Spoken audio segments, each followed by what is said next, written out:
Hey guys, how are you? I'm good, thank you. So I just wanted to talk real quick about the topic of the week that I decided was the topic of the week because I can do that.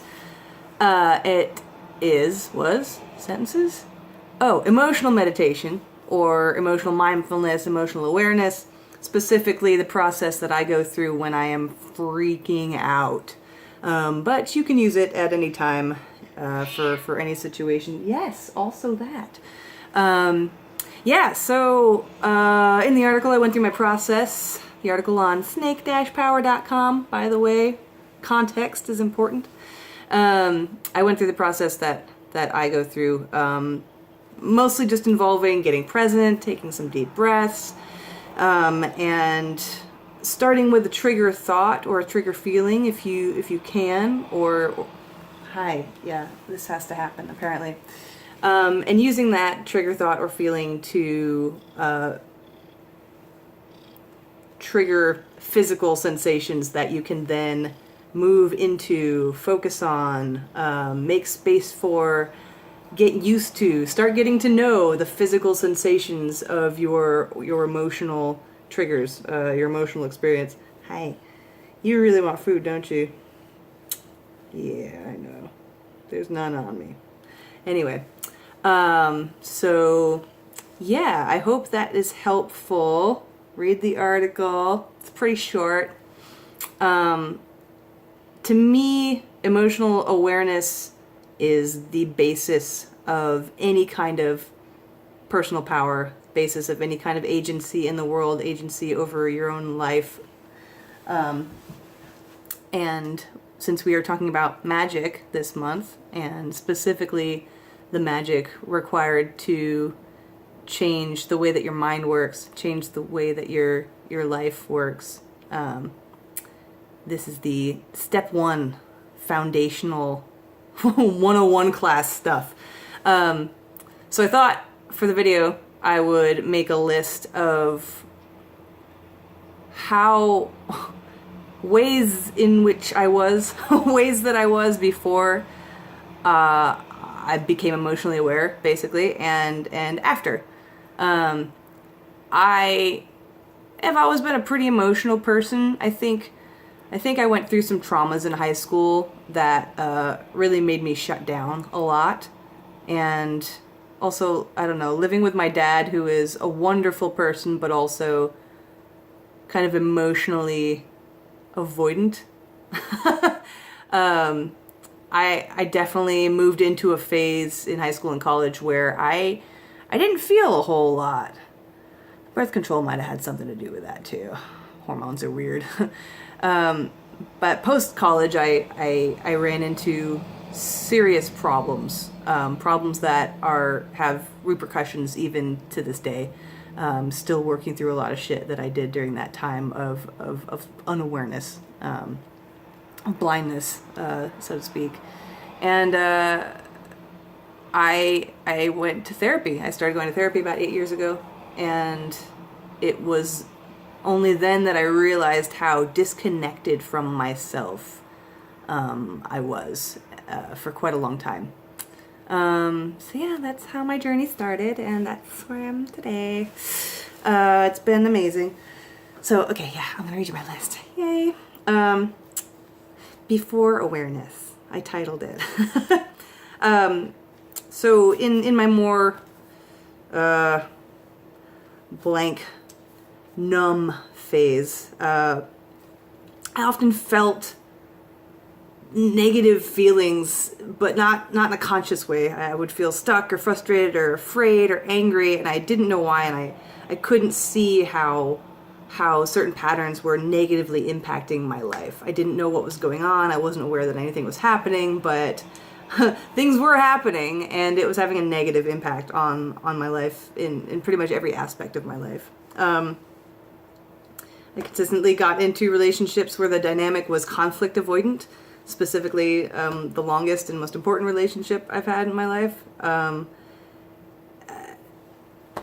We didn't talk really about our problems, And I didn't know I had needs. I didn't know how to ask for them. I didn't know the other person had needs or how to give them to them.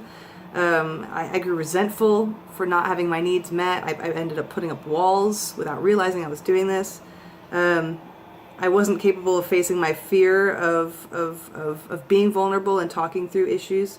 So problems didn't get discussed. They didn't get addressed. Subsequently, for that and for many other awful reasons, I ended up cheating on this person that I cared about very, very much and completely wrecking a decade-long relationship. That's one part of the backstory. I would go to shows and watch bands perform, and I would cry because I didn't believe that I was capable of being a singer and being in a band and writing songs. And I didn't know how to address any of that. I didn't know what was going on. I didn't know what it meant, and I didn't know how to change how I felt. I didn't know how to generate personal power and agency in that scenario. And I also didn't really think much about my career. I figured I was on one path, and for a long time I was happy on that path, but once I stopped being happy on that path, it never even occurred to me that there were other paths, you know? So that was my life before I started paying attention to what's going on in here. And my life after, I guess this could probably be quite a long list of really awesome shit, but what I wrote down was I'm more capable now of working through issues in the moment and getting myself out of problematic behavioral patterns. That I can now see what's going on, I'm aware of it, and I know how to work with it, so I can work through things. Self-growth. My relationships are now based on vulnerability, radical honesty, open and direct communication, needs and boundaries, all the healthy shit, all the healthy keywords. And I will probably talk a lot about those later on, another day or month or whatever. I no longer look outside myself in insanely destructive ways for validation. Really good thing. I started a band. 3.5 years ago I started a band. It was great. It was great. There will be more bands as well. Instead of being on this sort of blinders path, career path, I'm now moving towards my dream and believing and recognizing that there are lots of options and I can make them happen through effort. Amazing. So, I mean, there's a bazillion other skills, a lot of other context that I gained in say the past decade or whatever, from the before to the after. That isn't necessarily specifically about emotional awareness, but I still completely believe that emotional awareness is step one. If you, well, you can probably, as has been proven, if you don't have any emotional awareness, you can still be the President of the United States of America, but, ooh, did I just lose any followers? Doubt it. Doubt it. You guys. Anyway, yes, you can succeed without being aware of the emotional environment inside of you. However, I would argue that it would be a life lived dead. So I don't know. I think I kind of went through everything. Maybe I'll do a guided meditation sometime. I just suggest if you are in the space where I was 8-ish years ago, 6 to 8 years ago, just start paying attention. And one of the best ways to do that is to practice mindfulness and to just continually ask, how am I feeling right now? How am I feeling right now?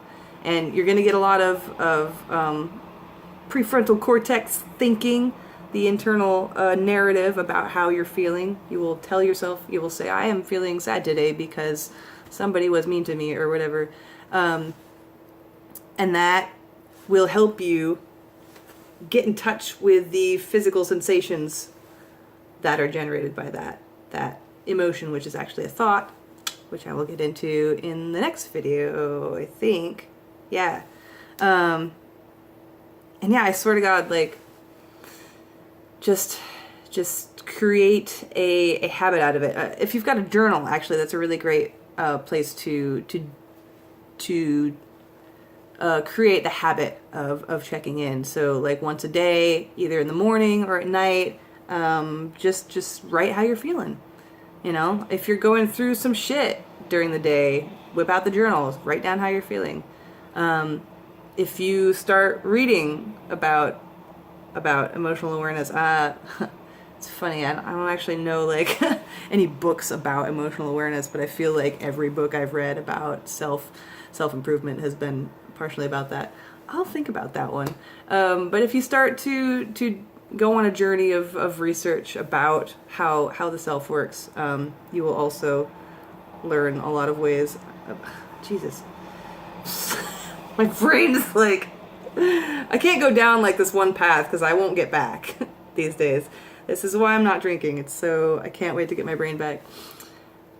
If you practice, shit will change dramatically.